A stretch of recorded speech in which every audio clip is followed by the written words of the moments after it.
자유란 말은 굉장히 중요하죠. 이 자유라고 하는 그 단어는 억압을 받아본 사람만이 가치를 알 수 있는 거예요. 억압을 받지 않고 자유란 말은 그냥 그런가 보다 하다가 자유를 잃어버리고 억압받을 때는 정말 그 자유가 얼마나 중요한지. 그래서 어떤 사람은 자유가 없느니 차라리 죽는 것이 낫다, 이런 말을 하는 사람이 있죠. 그런데 이 자유는 어디에서부터 나왔냐? 성경에서 먼저 나온 거예요. 성경에서. 그래서 신앙생활하는 곳곳마다 이 자유가 보장되어지는, 이것은 굉장히 중요한 거예요. 그런데 신앙생활하면서 하나님도 우리에게 자유케 하기 위해서 당신의 독생자 예수를 보내주셨음에도 불구하고 인간이 자유를 막는다, 이건 하나님의 법에 위배된 것이고, 정부의 권력자가 이걸 막는다고 한다면 정부의 권력자는 하나님을 모르는 사람이고 하나님을 두려워하지 않는 존재입니다. 그렇기 때문에 우리 예배라고 한 것은 이 생명의 본질이에요. 그래서 목숨같이 여기는 이 예배가 돼야 된다는 걸 기억하면서, 무엇보다 오늘 읽었던 말씀 우리가 너무 잘 알죠. 그런즉 누구든지 그리스도 예수 안에 자는 새로운 피조물이라 라고 하는 고린도후서 5장 17절의 말씀 보면, 그리스도 예수 안에 있는 자는 새로운 피조물이다. 자, 전에는 그러면 옛사람으로서의 죄성을 가진 자인데 거기에서 새로운 피조물로 났기 때문에 죄성이 있는 그에게는 죄의 억압 속에서, 죄의 종로 속에서 생활했다 이거죠. 그런 가운데서 자유가 있을 수 없다 이거죠. 왜? 죄값을 네가 해결했으면 내가 받을 것 다 받고 풀어준다고 하는 것은 당연한 거 아니냐. 근데 너 죄값을 지불하라. 근데 죄값을 지불할 수 있는 그런 능력이 없어요. 죄값을 지불할 수 있는 자격도 없고 그런 재간도 없다 이거죠. 능력도 없고. 그러니 하나님이 이걸 보시고 얼마나 불쌍히 여길까요?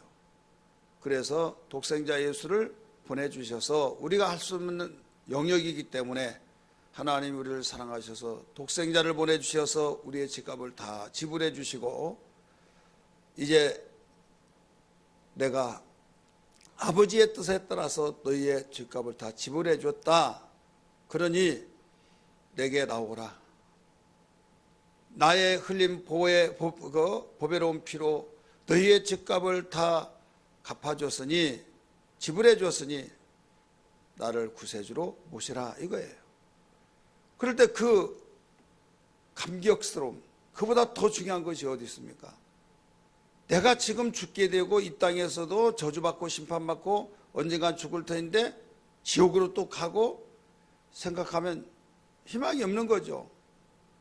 지금 이 땅에서 내가 저주받는 한이다 죽어서 최고의 좋은 데 간다 하면 희망이 있겠죠. 그러나 이 땅에서도 저주받고 또 이 땅에서도 정말 불행하게 살다가 죽으면 영원히 타지 않는, 꺼지지 않은 불에 마귀를 위해서 준비해놨던 그곳에 가서 고통을 당한다는 사실을 생각할 때 이 땅에 사는 것이 아무리 저주보다 더 낫다 생각하지 않겠어요?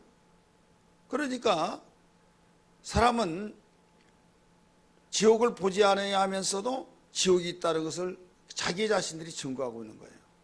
왜? 죽지 않으려고 한 거죠. 죽지 않으려고 하고 어떻게 해서라도 죽지 않으려고 발버둥 친다 이거죠. 사람이 죽으면 그 마지막 변을 눈다는 거예요. 그래서 다른 말로 말하면 생똥을 싼다 이거죠. 근데 죽는 사람이 다 싼다. 거의 90%는 막 다 싸요. 왜 싼 줄 아십니까? 그 이유는 그 사람만이 열리는 영안이 있어요.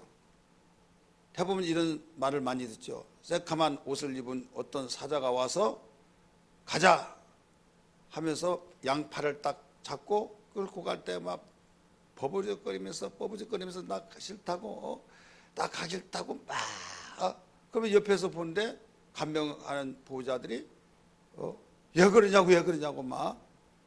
그래서 정신 차리면서 저기 지금 나를 데려온 온 사람이 있다고 이런 말들을 하는 사람들이 있다 이거죠.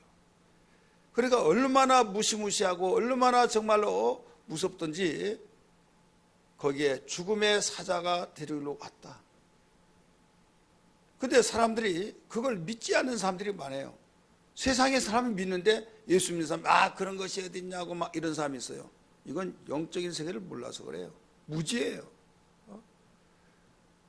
이것은 뭐냐면 왜 내가 그리로 가지 않으려고 하니까 그 사람이 왜 그리로 가지 않으려고 하면서 발부둥 치면서 생똥 싸기까지 그렇게 하느냐. 이것은 자기가 갈 곳이 그렇게 무섭다는 거예요. 지옥불이 꺼지지 않는 불이 지금火를 타고 있는데 그 속에 들어간다는 사실을 깨달을 때 얼마나 무섭겠냐 이죠.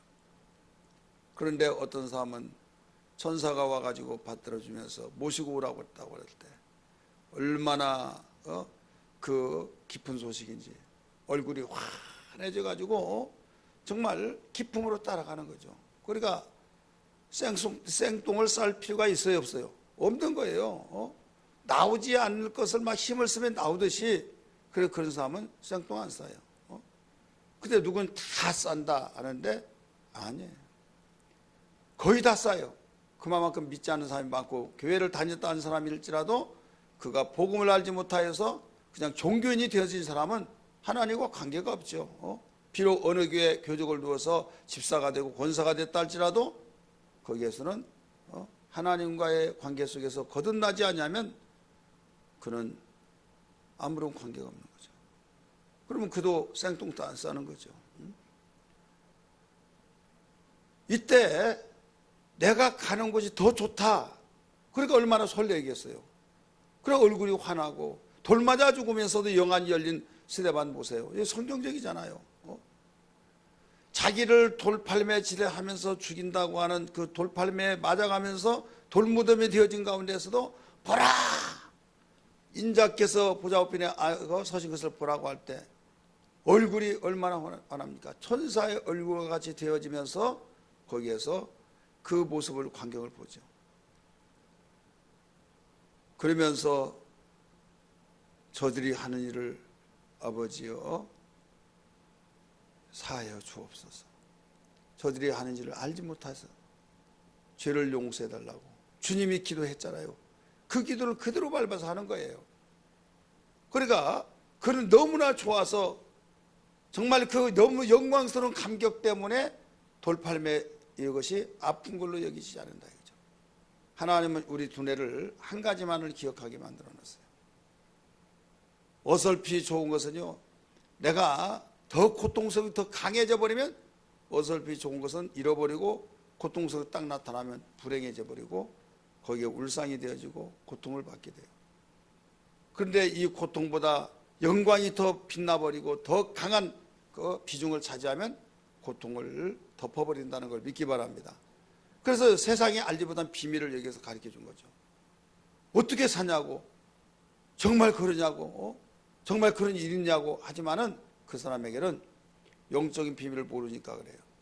근데 본인은 왜 주님이 나에게 주신 구원의 감격과 하나님의 자녀라고 일컬음을 받은 것과 내가 예수 믿고 내 위치를 알고 천사도 부러워하는 하나님의 자녀로서 하나님이 나와 함께 하신 그 모든 걸 볼 때 불편했을 뿐이지 감사의 고백이 되어진다고 한 것은 맨정신 가지고는 되지 않습니다. 주님이 주신 그 은혜를 통해서만 되어진 걸 믿기 바랍니다. 할렐루야. 이게 영적 생활이에요. 그래서 세상의 모든 어려움도 다 감당하고 핍박도 감당하고 정말 어려운 우리의 난관에 부딪힌 가운데서도 세상 사람들은 이렇게 살아서 뭐하게 그러면 극단적인 행동을 취하기도 하지만은 우리에게는 그렇지 않다 이거죠. 주하면서 누구를 생각해? 주님을 생각하죠. 우리는 죄 때문에 고통을 받고 우리는 죄인으로서의 고통을 받지만 주님이 죄 없는 분 피 흘려 죽으신다고 하는 것은 나를 살리기 위해서 대신 죗값을 지불해 주기 위해서 받는다고 하는 그 생각을 할 때 명함도 못 내는다 이거죠. 그러면서 그분의 십자가의 그 구속의 사랑을 생각할 때 감사와 감격 속에서 그 한 가지 때문에 이겨낼 수 있는 거예요. 그러므로 우리가 율법과 복음에 대해서 정립이 되지 않느냐면 지난 시간도 말씀을 드렸습니다마는 기독교의 고유한 특성을 잃어버리고 영적 방황자가 된다. 그래서 반드시 율법과 복음은 정립이 돼야 된다. 반드시 알아야 된다 이거죠. 그런 가운데서 율법에서의 자유. 서두에 말씀드렸어요. 고린도후서 5장 17절에 그런즉 누구든지 그리스도 예수 안에 있는 자는 새로운 피조물이라. 우리는 육체의 부모로부터 태어난 것은 죄성을 가지고 태어났어요. 이것 가지고는, 이 죄 가지고는 하나님 앞에 설 수가 없고 하나님과의 관계가 열릴 수가 없는 거죠. 하나님은 거룩하신 분이기 때문에 우리가 하나님과의 교제가 되려면 이 죄 문제가 해결돼야 된다 이거죠. 근데 아무리 날고 뛰려고 할지라도 해결할 수 없는 우리 인간의 영역으로서는 할 수가 없어요. 그래서 다시 나야 된다는 거예요. 요한복음 예수님이 니고데모의 그 사건을 통해서 가르쳐 줬잖아요. 내가 진실로 진실로 내게 이르노니 사람이 거듭나지 아니하면 하나님의 나라를 볼 수 없느니라. 내가 이렇게 성인인데 어떻게 어머니 태숙에 다시 들어갔다 나올 수 있습니까? 물어보니까 예수님이 다시 또 말씀하신 거예요. 내가 진실로 진실로 내게 이르노니 사람이 물과 성령으로 나지 않으면 하나님 나라를 들어갈 수 없느니라. 3장 3절에서는 거듭남의 필요성을 가르쳐 줬어요. 3장 5절은 거듭남의 방법을 가르쳐 줬어요. 그러면서 물과 성령으로 거듭나야 된다 이렇게 가르쳐 주었죠. 이때 자기가 지금 성인으로서 관원으로서 지식인으로서의 거듭난다는 다시 난다고 하는데 어떻게 내가 이렇게 성인인데 어머니 자궁 속에 들어가서 다시 나온다? 이건 말도 안 된다. 헷갈린다 이거죠. 그래서 예수님이 그걸 벌써 아시고 육으로 난 자는 육이요 영으로 난 자는 영이라 이렇게 말씀하시면서 또 하나 예를 들어 이야기했어요. 바람이 어디에서 불어서 어디로 가는 걸 알 수 없듯이 성령으로 난 자는 다 이와 같으니라 라고 말씀하시면서 영적으로 다시 나야 된다. 이걸 일러주셨어요. 기억하시면 아멘 하시길 바랍니다.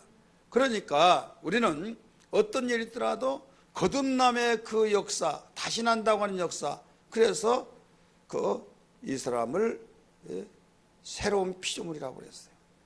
그래서 새로운 피조물은 어떤 사람이냐? 복음의 사람이 쉽게 말해서 죄와 관계없이 성령으로 물과 성령으로 하나님의 약속된 언약의 말씀과 성령의 역사로 바로 태어났다 이거죠. 야고보 선생은 이걸 뭐라고 했는가 하면 야고보서 1장 18절의 말씀 보니까 거기에서 자기의 뜻을 따라 진리의 말씀으로 우리를 낳으시느니라 이렇게 말씀하셨어요. 우리 한번 성경 볼까요? 야고보서 1장 18절 야고보서 히브리서 다음에 있습니다.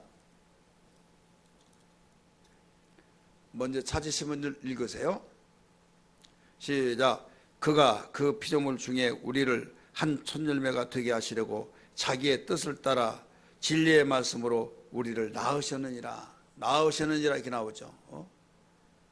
자, 진리의 말씀으로 우리를 여러분 정말 내가 하나님께 진리의 말씀으로 낳았다고 한다면 여러분 이름을 넣어가지고 부르세요. 읽으세요. 자기의 뜻을 따라 진리의 말씀으로 누구를 낳으시느니라? 믿으시면 아멘 하십시다. 낳았다고 그랬죠. 자녀 삼아주시고 저는 그 단어를 좋아하지 않아요.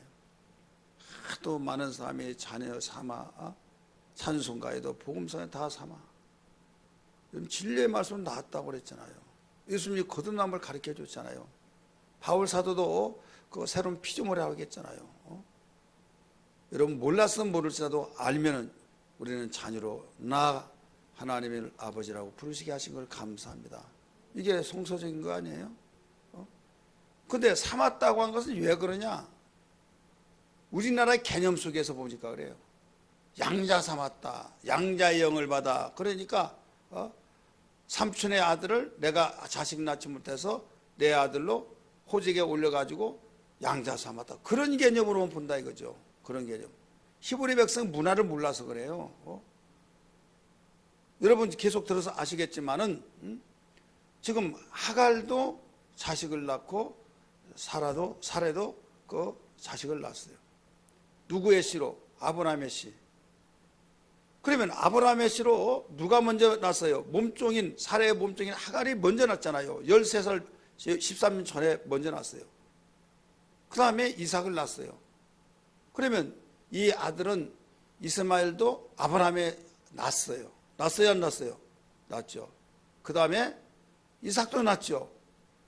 그래, 엄연히 그 여자의 몸은 틀릴지라도 씨는 똑같다 이거죠. 근데 성경에 분명히 이렇게 말씀했어요. 내 씨는 이스마엘이 아니란 거예요. 약속의 씨는 이삭이라. 기업을 이어받은 이삭이라는 거예요. 그러면 이스마엘은 뭡니까? 낳았어요. 그래서 이 본처에서 난 자를 바로 낳았다 이렇게 말하고, 그 후처에서 낳은 자들을 이 히브리 백성들은 거기에서 양자라라고 하는 개념으로 생활하고 있어요. 그래서 양자도 난 거예요. 우리나라의 개념은 그냥 내가 낳지 않다 호적에 올리기만 하면 양자. 그래서 그런 개념으로 하다 보니까 우리가 복음적인 진리, 복음의 깊이를 우리가 약화시켜버린다 이거죠. 우리는 낳습니다. 분명히 뭘로 낳았어요? 물과 성령으로 낳았다고 했잖아요. 진리의 말씀으로 낳았다고 했잖아요. 여기만 나온 것이 아니에요. 요한일서 5장 1절 한번 보세요. 요한일서 5장 1절. 몇 장 안 넘기면 요한일서 나와요. 같이 읽습니다. 시작. 예수께서 그리스도이심을 믿는 자마다 하나님께로부터 난 자니 또한 낳으신 이를 사랑하는 자마다 거기서 난 자를 사랑하느니라. 예수께서 그리스도이심을 믿는 자마다, 믿는 자라는 것은 바로 낳다 이 말이에요. 근데 삼았다 하니까 우리 개념, 한국의 그 개념으로 그냥 막 굴러다니더라도 그냥 삼았으니까 너 내야 돼야. 양자로 삼아서, 양자의 영이라고 하는 것은요, 물과 성령으로 거듭남, 예수님이 나를 위해서 피 흘려 주셨다는 그 고백을 통해서 우리가 그 진리의 말씀으로 낳았다 이거죠. 이렇게 주님 안에서 낳은 자, 이 사람을 복음의 사람이라 이거예요. 지금 율법이라고 하는 건 뭐냐면 택한 백성들에게 하나님께서 모세에게 천사를 통해서 주시고, 또 모세는 당신의 택한 백성에게 그 선포하고, 그때부터 그 말씀을 지키고 사느니라고. 그 이전에는 애굽의 문화를 따라 살다가 시내산에 올라가 하신 하나님께서 모세에게 주신 그 율법을 받아서 백성들에게 낭독하고 난 뒤에 그 말씀대로 살아가다 보니 옛날 살아가는 모든 풍습 있잖아요. 애굽의 풍속, 애굽의 문화. 근데 느닷없이 하나님께서 불러가지고 광야를, 그 홍해를 건너고, 홍해는 영적으로 무슨 의미라고 그랬어요? 고린도전서 10장에 말씀 보니까 그 침례라 이렇게 말씀했어요. 근데 반석에서 물이 나왔다. 이것은 예수 그리스도의 입에서 증거드리는 그 말씀을 생수라 이렇게 가르쳐 주고 있죠. 그러면서 이제 광야 생활이 시작되잖아요. 광야 생활이 시작되는데 그들에게 이전처럼 살지 말아라, 이렇게 살아라 하면서 이전에 맛보지 못했던 율법을 주셨다 이거죠. 율법을 주시면서 이렇게 섬기라. 이게 바로 하나님 섬기는 예법이에요. 하나님을 섬기는 예법으로서 주신 그 말씀이 율법인데, 율법을 전해준 자는 누구라고 그랬어요? 하나님이 전해줬는데, 하나님이 누구를 통해서 중보해서 전해줬어요? 천사. 천사는 종이에요. 그렇기 때문에 종이 아들 낳으면 종이 되듯이 천사가 전해주기 때문에 여기에서 이 율법을 받은 자는 다 종의 아들이 된다. 종의 아들. 그래서 하나님을 아버지라고 부를 수 없다 이거예요. 이건 예수님이 증거해 주고 있어요. 예수님이 어떻게 증거해 주었습니까? 침례 요한으로 난 자는 그 여자로 난 자 중에서 가장 큰 자다 이렇게 나오죠. 그 말도 그냥 나온 것이 아니라 문단에서 흘러서 나온 말씀 보면 어떤 말씀이냐?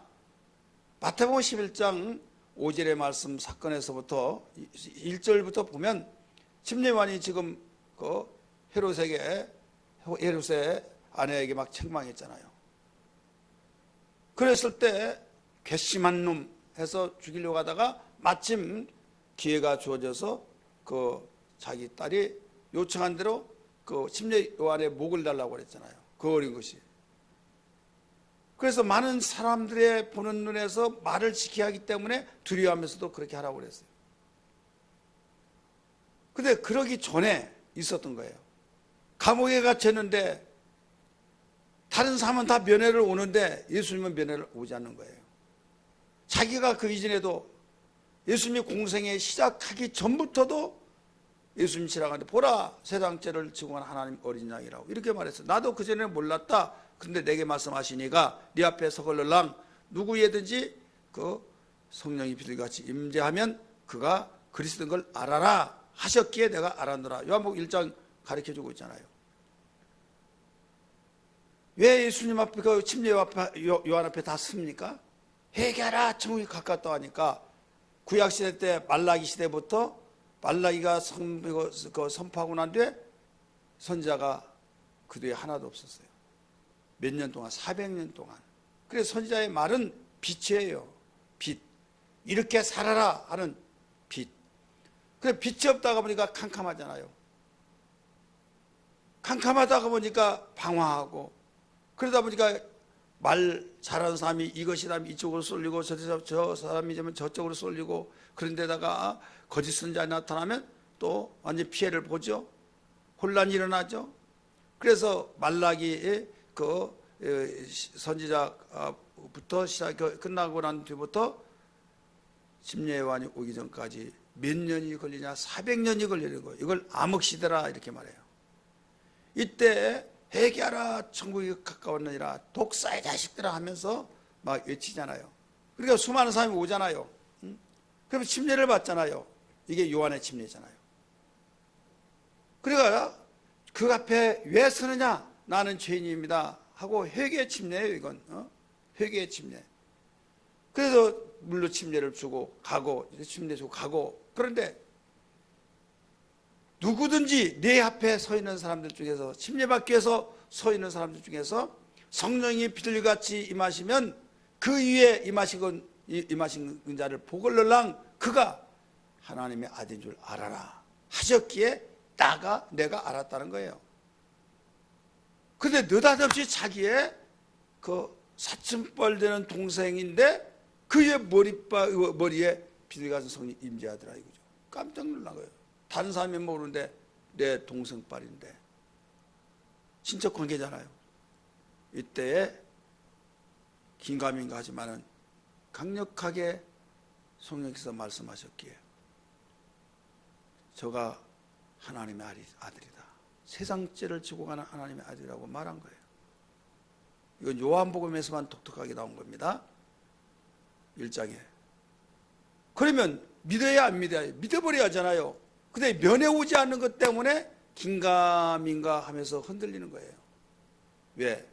나는 당신을 위해서 예수만을 위해서 살고 예수만을 위해서 모든 길을 예비하고 그랬는데 다른 사람은 안 올지라도 총알처럼 뛰쳐와서 격려해주고 손잡아주고 그럴 줄 알았는데 다른 사람은 다 오더라도 면회를 오지 않더라 이거죠. 그러니까 내가 잘못 짚었나 해가 자기 제자를 보낸 거예요. 예수님께. 오실 그이가 당신이십니까? 아니면 우리가 다른 일을 기다려야만 되겠습니까? 했을 때 예수님이 마침 그때 이적과 기사 표적을 행하고 있었어요. 너희는 너희 선생한테 가서 그대로 말하라. 그러면서 지체장애자가 그러며 또 너 시각장애자가 너 보게 되며 한센병자들이 깨끗함을 받으며 이건 의학으로 해결할 수 없는 환자들이 다 낫는다 이거죠. 죽은 자가 살아나며 마태복음 11장 5절에요. 가난한 사람에게 복음이 전파된다 하라. 본 그대로 가라 이야기해 주는 거예요. 그러고 난 뒤에 6절에 뭐라고 하냐면 나를 인하여서 실족하지 않은 자는 복이 있도다 이렇게 말한 거예요. 그러면 지금 누가 실족했다는 거예요? 침례요한이 잠깐이나마 실족했다는 거예요. 그러면 침례요한이 그렇게 어마어마한 일을 하고 그러면 다른 사람이 얕볼 수 있을 거 아니에요? 그래 예수님이 거기에 그러지 말아라 하는 차원 속에서 여자로 난 자 중에서 침례요한보다 큰 자가 없다 이렇게 말씀하신 거예요. 마태복음 11장 11절 이하에. 그러면서 거기에 접속사가 하나 붙어요. 그러나 천국에서는 지극히 작은 자라도 침례요한보다 크니라 이렇게 말씀하셨어요. 따라서 지극히 작은 자라도, 천국에서 지극히 작은 자랄지라도 침례요한보다 크다. 여자로 난 자 중에 가장 큰 자는 침례요한이라는 거예요. 자, 우리는 누구에게서 나서 다 여자의 몸에서 태어났잖아요. 그러니까 모든 세상에서 하면 다 하늘에 뚝 떨어져 나오지 않고 여자의 몸에 태어났잖아요. 그러니까 침례요한보다 큰 자가 없다는 거예요. 그럼에도 불구하고 그러나 천국에서는 지극히 작은 자라 할지라도 침례요한보다 크니라. 이게 무슨 말일까요? 침례요한은 구약시대의 마지막 사람이에요. 바로 천사가 전해준 그 율법을 듣고 생활하고 선지자로서의 예수님이 오실 그 길을 구비구비했던 것을 평탄하게 곧게 하고 울퉁불퉁한 것을 평탄하게 할 길을 예비하러 오셨다고 그랬어요. 그래서 그 예수님을 소개하고 있는 거죠. 그가 받은 모든 말씀은 천사들로부터 받았기 때문에 그가 바로 종으로서 어마어마한 일을 하고 있지만은 그는 큰 사람이라고 했지만은 천국에 가서 그런 자녀가 되지 못하고 종이라 이게 종이 된 가운데서 높이 올라간 백성까지 신분 자체가 다르다. 신분. 근데 비리비리하고 이렇게 됐더라도 우리는 하나님의 아들 예수의 입에서 나온 증거되는 복음을 믿고 진리와 은혜의 말씀을 가지고 아멘 주 예수여 나를 위해서 구속하신 은혜 감사합니다. 당신이 흘리신 피가 나를 살리셨군요. 내가 당신을 구세주로 영접하겠습니다. 영접해버리면 예수를 영접하면 믿는 자잖아요. 그러면 예수는 누구예요? 하나님의 아들이죠. 그러면 아들의 영이 나에게 와서 나도 하나님의 자녀가 된다 이거. 그래서 요한이 영접하는 자 곧 그리움을 믿는 자들에게는 하나님의 자녀가 주셨나니 이는 혈통으로나 육종으로 나지 아니하고 하나님의 뜻으로 나니라 라고 요한복음 1장 12절 13절에 가르쳐주고 있는 거예요. 그래서 성경에 보면 바로 백성으로 종에서 최고 올라가고 그를 최고로 높여놓은 자를 백성이에요. 종이란 건 노예예요. 노예에서 백성까지 이제 올라갈 것도 없어요. 예를 들어서 그냥 하사관은 올라가요. 예를 들어서 하사, 중사, 상사, 그 다음에 주임 상사가 있어요. 상사 거기에 별이 하나 딱 있어요. 다 올라간 거예요. 근데 거기에 한 단계 더 올라간 자가 또 하나 있어요. 노란 바로 밥풀이라고 하는데 그게 준이라고 그래요. 준이. 근데 사관생들은 4년 동안 훈련받고 때로는 3년 받고 그러면요 인관식 할 때 은빛색으로 바로 이런 하나를 딱 달아줘요. 그러면 이 준이보다 그는 높고 소위보다는 낮고 그래서 소위보다는 낮고 일반 상사는 높고 그래서 그 사이에 있는 그냥 올라갈 때 최고 올라간 거예요. 구약의 사람들은 아무리 날고 뛰더라도요 백성 이상은 더 올라갈 수가 없는 거예요. 왜? 종의 영을 받아가지고 너희는 다시는 무수하는 종의 영을 받지 말고 이 말은 마귀의 영을 받지 말고 그 말이 아니에요. 종의 영이라는 것은 율법은 종의 영으로 전해졌잖아요. 대부분 사람은 다시는 무사한 종의 영을 받지 않냐고 하니까 마귀의 영으로 생각하는 사람이 있어요. 마귀의 영이 아니에요. 너는 양자의 영을 받아 아바 아버지라고 불러니라. 아빠 아버지 불러느니라. 이렇게 말하고 있죠. 그래서 예수님이 천국에서는 너희가 지극히 작은 자라 하셨어요. 왜? 너희라고 하는 것은 누구예요? 예수님의 말씀을 들은 자, 아들의 그 입에서 전해지는 진리의 말씀, 복음을 듣는 자들은 거듭나면 바로 천국에서 자녀로 일컬음을 받는다 이거죠. 믿으시길 바랍니다. 이건 어마어마한 사건이에요. 어마어마한 사건. 그래서 율법과 복음의 그 차이점 반드시 알아야 된다. 그래서 율법에서의 참 자유를 가지고 살아야 된다 이거예요. 그 율법의 행위는 의롭다함을 얻게 하는 법이 아니다 이거죠. 율법의 행위는 의롭다함을 얻은 육체가 아무도 없어요. 세상에 어떤 누구라도 율법은 행해야 사는데 살기 위해서 행하는 거예요. 근데 율법을 행했다고 해서 자기가 잘 행했다고 해서 그가 나는 의인이다, 나는 그 의롭다함을 얻었다 할 육체가 있느냐? 없다 이거예요. 왜? 이건 잘 지키다가 이건 못 지키면 이것 때문에 다 와르르 해서 너는 죄인이야 이거예요. 우리 로마서 3장 20절 보세요. 로마서 3장 20절 다 찾습니다. 먼저 찾으시면 읽으세요. 읽습니다. 시작. 그러므로 율법의 행위로 그의 앞에 뭐라고 그랬어요? 의롭다 하심을 얻을 육체가 없나니. 자, 율법의 행위로서 그의 앞에서 하나님 앞에서 의롭다함을 얻을 육체가 없다고 그랬어요. 그래서 율법으로는 죄를 깨달은다 이렇게 나와요. 죄를 깨달음이라. 20절 끝에 부분 율법으로는 죄를 뭐라고 그랬어요? 깨달음이니라. 율법을 지켜서 의롭게 되라고 율법을 주신 것이 아닙니다. 율법을 주어서 너희들 의롭게 살아라 이게 아니라 율법을 가지고 계속 너 죄를 알아라 이거예요. 내가 율법을 지킨다고 해서 내가 깨끗하다, 여러분 이건 잘못된 생각이에요. 율법을 지켜서 내가 율법을 알면 알수록 내가 큰 죄인이라는 걸 더 알아요. 바울이 이런 말을 했죠. 죄가 있는 곳에 은혜가 더 많다고. 그러니까 나는 깨끗한데 나는 은혜가 적으니까 막 죄를 많이 더 질까?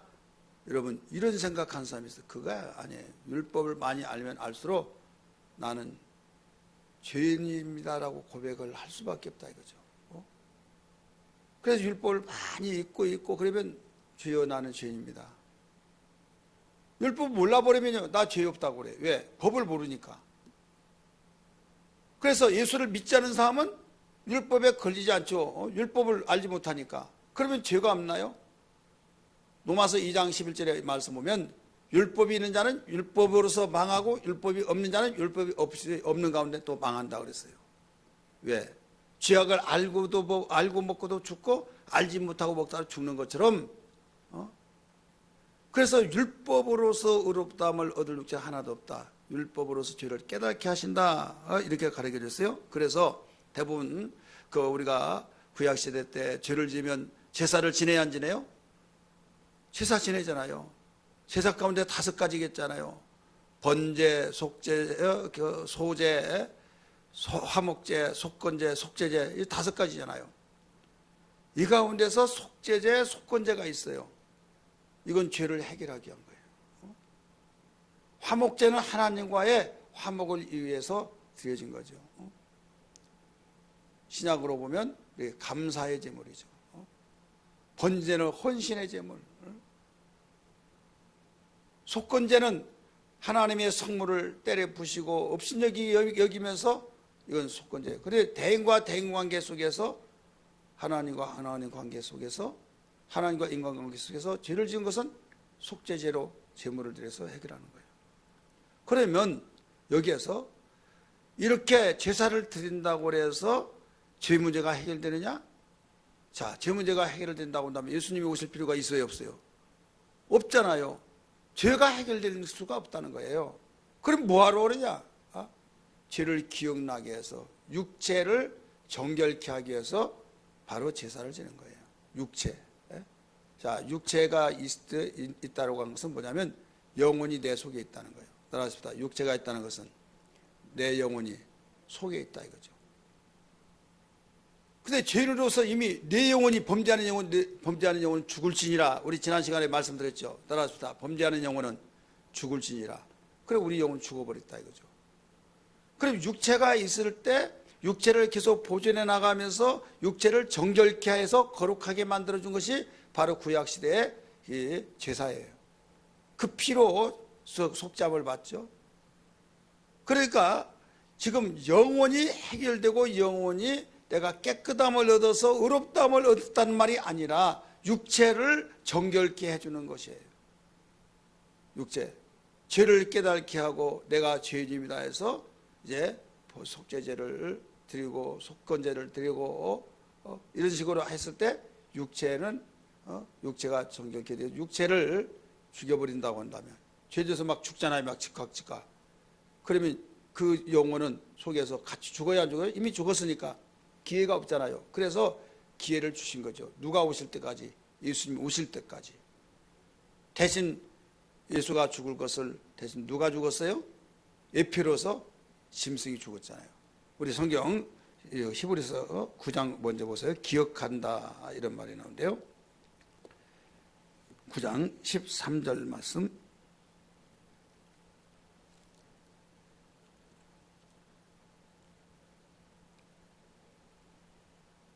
우리 몇 절 말씀 보세요. 10장으로 봅시다. 10장 13절 말씀 읽습니다. 시작.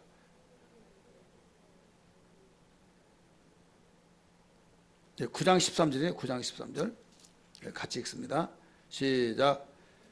염소와 황소의 피와 및 암송아지의 죄를 부정한 자에게 뿌려 그 육체를 뭐라고 했어요? 정결하게 하여 거룩하게 하거든. 육체라고 그랬어요. 육체를 정결하게 하여 거룩하게 하거든 나와요. 그 다음에 10장 1절 한번 보세요. 율법은 장차 올 좋은 일의 그림자일 뿐이요 참 영상이 아니므로 해마다 늘 드리는 같은 제사로 나온 자들은 언제나 온전하게 할 수 없느니라. 온전하게 할 수 없느니라. 우리의 영혼을 의롭다함을 얻게 할 수가 없다 이거예요. 그러면서 3절 보세요. 그러나 이 제사들은 해마다 죄를 기억하게 하는 것이 있나니 죄를 기억하게 한다는 거예요. 죄를 해결해 준 것이 아니에요. 만약에 해결해 줬다면 예수님이 오실 이유가 없잖아요.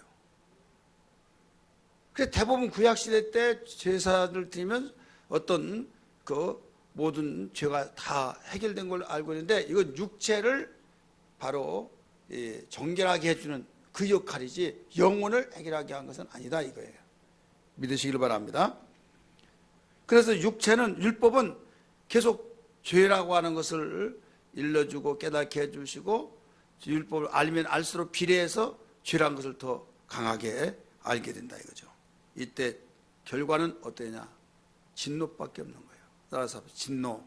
로마서 4장 15절 봅니다. 로마서 4장 15절. 4장 15절 같이 읽습니다. 시작. 율법은 진노를 이루게 하나니 율법이 없는 곳에는 범법도 없느니라. 율법은 진노를 이루게 하나니. 그래서 우리는 태어나면서부터 진노의 자식이라고 나오잖아요. 에베소 2장의 말씀 보면 2장 3절에 진노의 자식이다. 세상 풍습을 쫓았고 다 이렇게 되잖아요. 율법이 없을 때는 그 도둑질을 하지 말라 해서 도둑질을 하지 아니하면 죄가 아니었어요.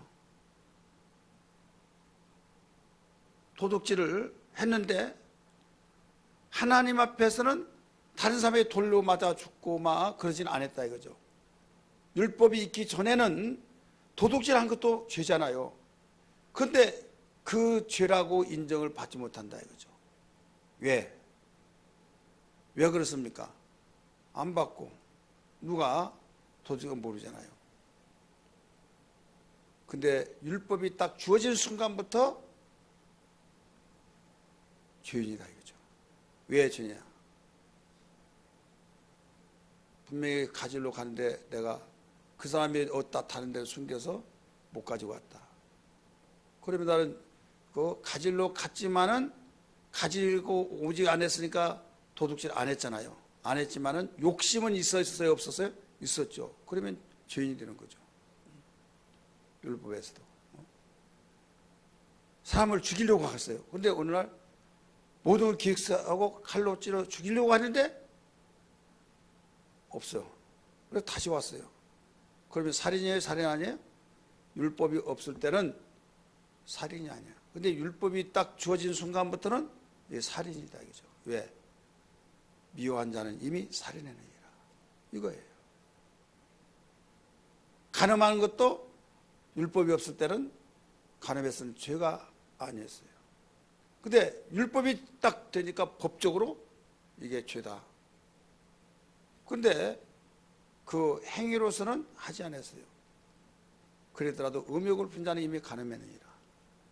근데 사람들은 율법을 제대로 안다고 하면서도 제대로 알지 못해가지고 나는 도둑질 안 했어, 나는 살인하지 않았어 막 하면서 속은 다 모르잖아요.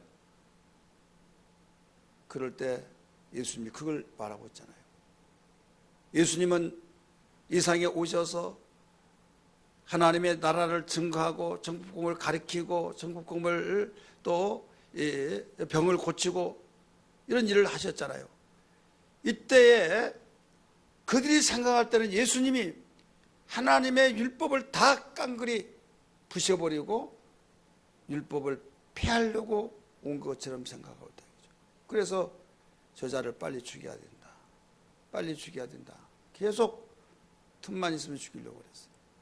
낭떠러리 같은 데 막 밀어서 죽이려고 했는데 주님이 유효하게 피해서 나가시고 막 그랬잖아요.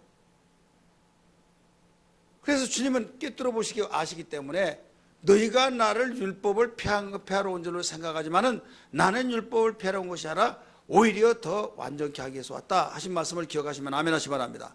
마태복음 5장 17절 나오잖아요. 완전케 하기 위해서 왔다. 그러면서 무슨 말씀한 거예요?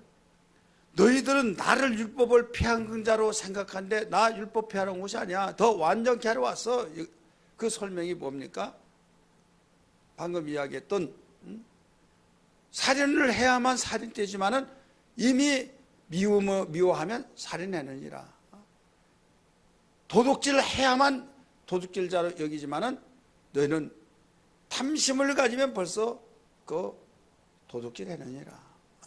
음욕을 보면 이미 간음하느니라 하면서, 그러니까 그들은 생각할 때 도둑질을 하지 아니하고 물건을 가지고 오지 아니하면 도둑질하지 않은 걸로 알고, 죽이지만 않으면 살인하지 않은 걸로 알고, 어떤 간음을 하지 않는 행위만 있으면 하지 않았으면 그 아무리 속에서 불타오를지라도 그 하지 않으면 그 자기는 깨끗하다고 생각한데 음욕을 품으면 이미 간음했느니라 말하고 있다 이거죠. 그래서 예수님이 말씀하신 그 말에 딱 걸려버리니까 여기에서 야 진짜 완전하게 하기 위해서 왔다. 여러분 그물망을 이렇게 칠 때 이 큼직큼직한 막 주먹이 들어가는 것을 이렇게 그물고를 큰 걸로 했어요. 딱 쳤어요. 그러면 그물고가 그렇게 컸을 때 이 주먹이 들어가는 그런 고기는 빠져나가요. 그보다 적은 것은 다 자유롭게 왔다 갔다 해요. 그러면 주먹보다 더 큰 고기는 들어가다가 걸려야 안 걸려요? 걸리죠. 그러면 거기는 바로 보이는 것에 걸렸다고 생각하고 있어요. 근데 빠져나가서 나 살았다 하는데 여기에서 총총총총총 하고 아주 이 조그만한 멸치 있잖아요. 그것까지 다 걸리는 그말 딱 쳐놨다 간다면 여기서는 통과했는지 여기서 걸려야 안 걸려요? 걸리죠. 이게 예수님이 말씀하신 율법을 완전케 하러 왔다 이 말씀이에요. 자, 그렇게 보면 죄 없는 사람이 있어요, 없어요? 다 죄가 있다. 다 살인죄고 다 또 도둑질했고 다 간음했고 막 이렇게 어떤 사람이 그래요? 그러면 뭐 죄 없는 사람이 있나요? 선생님 말씀 잘 하셨습니다. 그렇습니다. 그래서 죄를 율법을 통해서 의롭다함을 얻게 하기 위해서 준 것이 아니라 바로 죄를 생각나게 하고 바로 죄 가운데 가둬두는 죽는 진노가 있고 너에게는 사망을 이룬다. 그래서 예수님께 인도하려고 하는 이런 법이지 그 율법을 지켜서 네가 의롭다함을 얻으려고 하면 착각하지 말아라 이거죠. 그래 율법이 어떤 사람이 억압되냐? 율법에서 이렇게 해야만 내가 의롭다함을 얻고 내가 구원받는데 이렇게 해야 하나님이 나를 사랑하는데 이렇게 해야만 하나님이 나를 사랑하고 내 기도를 응답해 준대. 이렇게 하다 보니까 그러다가 한 가지 또 와르르 무너지면 다시 시작 하다 보니까 항상 긴장감을 늦추지 아니하고 거기에서 늦추지 못하고 완전히 초긴장 그러면서 막 억압이 오기 시작한다 이거죠. 이 사람은 율법 아래에 있는 거예요. 율법 아래에 있어서 자기는 나름대로 의롭다 하고 깨끗하다 하고 완전히 행했다고 하지만은 결국은 이 사람은 율법 아래 갇혀서 그는 억압을 받고 있는 거예요. 이제 우리는 그게 바로 율법 신앙이라 이거죠. 그러다가 자기가 막 깨끗하고 막 계속 지켜나가고 그러면요, 자기는 이렇게 의롭다 깨끗하다 하나님 나는 사랑하고 지네들 아이고 냄새나 하면서 정죄하고 교만해져 버리죠. 자, 율법은 왜 주셨어요? 그걸 지켜서 구원을 하고 의롭다함을 얻으라고 준 것이 아니라 죄를 생각나게 하고, 율법이 없을 때는 분명히 그들이 내가 무슨 죄졌냐 나 깨끗하다 하지만 율법이 있으면 법을 많이 알면 여러분 법관대로요. 그래서 조금만 하더라도 아이고 이렇게 하면 잘못되네 몇 조 몇 항에 걸리는데 몇 조 여러분 변호사나 법관들은 굉장히 억압을 받는 거예요. 누가 봤어 안 봤어 막. 그러면 일반 사람은 어떻게 돼요? 일반 사람 모르니까 막 무시 담대하다고 저기 하죠. 그러면 그 사람이 그 죄가 없어서 편안하냐? 아니에요.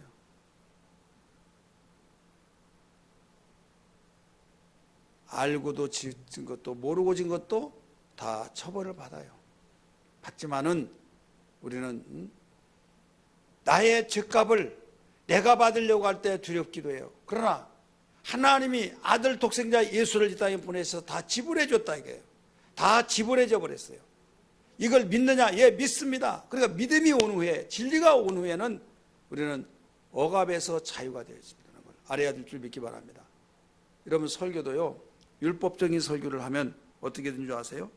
율법적인 설교는 성도들의 영성을 죽이고 자신감을 죽이고 일꾼을 죽이지만은 복음적인 설교는 영혼을 소생시키고 길을 살리고 자신감을 살리고 일꾼을 살리게 하는 거예요. 믿으시길 바랍니다.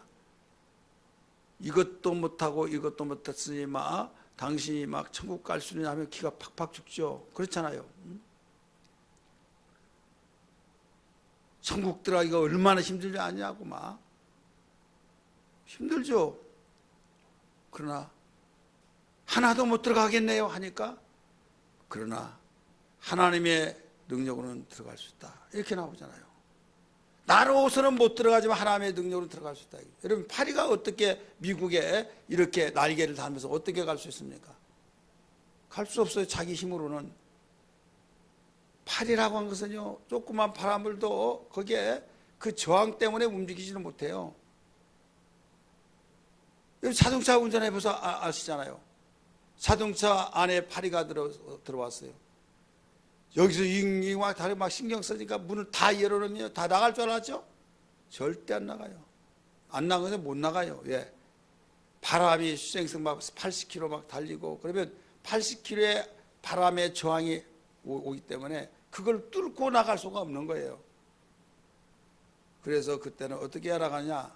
다 멈춰놓고 해방을 시켜줘요. 가라 하면 샥 나간단 말이에요. 마찬가지예요.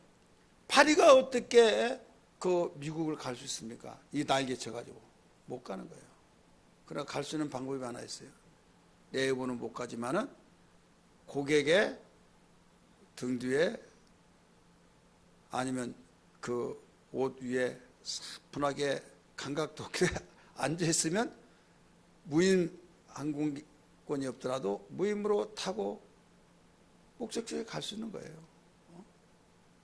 이해되시면 아멘 하십시다. 우리의 힘으로는 천국 갈 수가 없는 거예요. 죗값을 지불해 줄 수 없는 거예요. 하나님의 아들 예수님이 십자가에 못 박혀 죽으신 것은 우리의 죗값을 단번에 다 해결해 줘버리고 이 사실을 알려주면서 너 이제 절대로 내가 억압받고 벌벌 떨고 살지 말아라 하시면서 우리에게 이 사실을 가르쳐 줄 때 하나님 감사합니다. 나 같은 죄인입니다. 나는 하나님의 아들 예수를 죽일 만큼 큰 죄인입니다. 어찌하오리까? 두려워하지 말고 염려하지 말아라. 내 아들을 구세주로 영접하라. 이거예요. 주님을 영접하는 순간에 하나님의 자녀가 되어버리고 하나님의 자녀로서 이제는 당당하게 아버지라고 부를 수 있게 되었죠. 그러니 이 사실을 알 때 여러분 하루아침에 세상 말로 말하면 팔자가 바뀌어져 버린 거예요. 이게 예수 믿는 사람이에요. 믿기 바랍니다. 어떤 못된 사람에게 끌려서 몸을 팔고 하는 사람이 있었어요. 포주에게 완전히 종살이가 되어지고 노예 취급받고 뭐해 해서 막 계속 빗덩어리치면 막 불어나고 해서 나올 길이 없는데 아버지가 그 소리를 듣고 불쌍하다고 하는 거예요. 어이구 불쌍한 거 해가지고 가서 포주 만나가지고 아무개 이름을 대면서 여기 있죠. 그랬더니 왜 그러냐고. 내가 그 애비 된 사람이다. 그럴 때 왜 이렇게 그러냐고. 아 거기 돈을 나한테 빚져서 내가 붙잡아 놓고 있다고. 얼마냐? 3천만 원이다. 그러면 1억이다. 그러면 알았다고. 그대로 탁 주면서 바로 이제 가자. 다 데려온다 이거죠. 왜? 사버렸다 이거죠. 포주에 팔려서 종노릇하고 노예노릇 한 것을 이미 아버지가 그 모든 빚을 다 갚아줘 버렸을 때 이제 자유의 몸이 됐어야 안 됐어요? 자유의 몸이 됐어요. 그래서 너 이제 기죽지 말고 살아라. 당당하게 살아라. 자유의 몸이다. 이걸 일러주신 거예요. 이때 그 아버지 앞에는 죄송하지만은 기죽고 살아야 은혜를 갚고 자숙하는 거예요. 자숙해야 부모가 좋을 것 같아요. 당당하게 살면서 감사하다고 하면서 사는 것을 아버지가 좋게 여길까요? 후자죠. 죄송함지만 너무나 감사하다고 너무 감사하다고 고맙다고 하면서 이제 속썩인 일 없도록 잘하겠습니다 하면서 당당하게 그러면서 막 너무 기쁘셔서 제대로 밥 먹은 것도 누구 의식하지 않고 잠을 자더라도 너무나 행복하다고 하면서 행복한 삶을 사는 것을 누가 보고 기뻐하게 했겠어요? 부모가 아버지가 보고 얼마나 기뻐하겠어요? 그러나 징징징 짜면서 몸은 여기 왔는데 자기가 그 죄책감에 시달려 가지고 계속적으로 얼굴을 펴지 못하고 이러고만 산다고 한다면 여러분 부모가 기뻐할 리가 없어요. 그는 몸은 데려다 놨지만은 아직까지도 거기서 벗어나지 못한 사람처럼 우리는 복음의 사람입니다만은 하나님의 자녀 거듭났지만은 지금도 내가 잘 이렇게 해야 천국 갈 텐데 내가 이렇게 해야 정말로 하나님의 그 이쁘가 하심을 받을 텐데 이렇게 할 텐데 하면서 그렇지 않으면 날 하나님이 그냥 즉각에서 쳐버릴 텐데 막 하다 보면 거기서 어떤 사람은 기가 팍팍 죽고 거기에서 억압이 된다 이거죠. 우리는 어떤 일이 있더라도 하나님이 우리를 당신의 죄 없는 예수를 단번에 십자가에 못 박혀 주셔서 모든 피를 쏟아 주셔서 우리를 구속하신 걸 믿으시면 아멘 하시기 바랍니다. 이 사실을 믿고 우리는 자유함을 얻어야 될 줄 믿습니다. 복음의 자유함. 율법은 억압을 시켜요. 율법은 종노릇하게 만들고 우리를 꼼짝하지 못하게 만들고 있지만은 복음은 여기서 자유함을 얻게 하신다 이거죠. 이제는 하나님의 자녀로서 당당하게 기도하고 당당하게 하나님 앞에 나가고 당당하게 하나님 나는 하나님의 은혜로서 아버지의 사랑으로서 주님의 그 피 흘려주신 그 죗값을 내 죗값을 다 지불해 주셔서 나를 구원해 주신 은혜를 감사합니다 하면서 감사하는 그 마음을 잊지 않냐고 우리가 자유함을 가지고 살아야 될 줄 믿습니다. 할렐루야.